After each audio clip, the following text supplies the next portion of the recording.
Hi friends, welcome to my channel. ఇవాళ మనం ఇంట్లోనే హెర్బల్ టూత్ పౌడర్ని ఎలా ప్రిపేర్ చేసుకోవాలో చూద్దాం. సో మనం దానికోసం ఒక కొబ్బరి చిప్పని తీసుకొని ఇలా స్టవ్ మీద పెట్టి వెలిగించుకోవాలి. సో వెలిగించిన తర్వాత అది కాలుతూ ఉంటుంది. సో మీన్వైల్ మనం కొంచెం మాట్లాడుకుందాం. సో ఇప్పుడున్న జనరేషన్లో మనకు బాగా పంటి నొప్పులు, నోట్లో దుర్వాసన రావడం, పళ్ళు బాగా పసుపు రంగులో మారిపోవడం ఇలాంటివన్నీ జరుగుతున్నాయి అన్నమాట. బట్ ఓల్డ్ ఈజ్ గోల్డ్ అనే సామెత మీకు తెలుసు కదా. సో ఓల్డెన్ డేస్లో మన అమ్మమ్మలు కానీ తాతయ్యలు కానీ వాళ్ళు ఇలాంటి హెర్బల్ టూత్ పౌడర్స్ని ఇంట్లోనే ప్రిపేర్ చేసుకొని వాడడం వల్ల వాళ్ళకి ఎలాంటి పంటి నొప్పి కానీ పంటి సమస్యలు కానీ రాలేదు. ఇప్పటికీ కూడా వాళ్ళు మంచిగా ఏ ఫుడ్ అయినా తీసుకోగలుగుతున్నారు, తినగలుగుతున్నారు. మీకు కూడా తెలిసే ఉంటుంది. బట్ మనం ఎందుకు తినలేకపోతున్నామో మీరే అర్థం చేసుకోండి.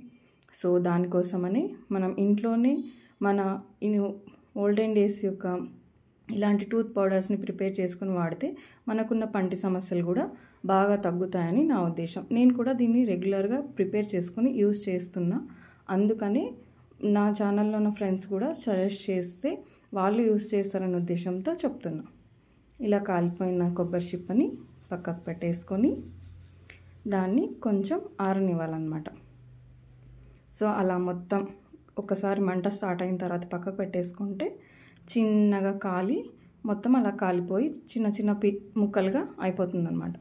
సో అలా ముక్కలైన దాన్ని కొంచెం చల్లారనిచ్చి ఒక పెస్టల్లోకి ట్రాన్స్ఫర్ చేసుకొని దానికి కొంచెం రాళ్ళ ఉప్పు వేసుకొని దానిలోకి 2 లవంగాలు వేసి బాగా దంచుకోవాలి. దంచుకొని బాగా అది ఒక మెత్తని పౌడర్ లాగా అయ్యేదాకా దంచిన పౌడర్ని మనం జల్లించుకోవాలి. బాగా ఇలా జల్లించుకున్న దాన్ని ఒక క్లీన్ కంటైనర్లో స్టోర్ చేసి పెట్టుకొని రెగ్యులర్గా యూస్ చేస్తుంటే మనకున్న పంటి ప్రాబ్లమ్స్ అన్నీ తగ్గిపోతాయి. Thanks for watching.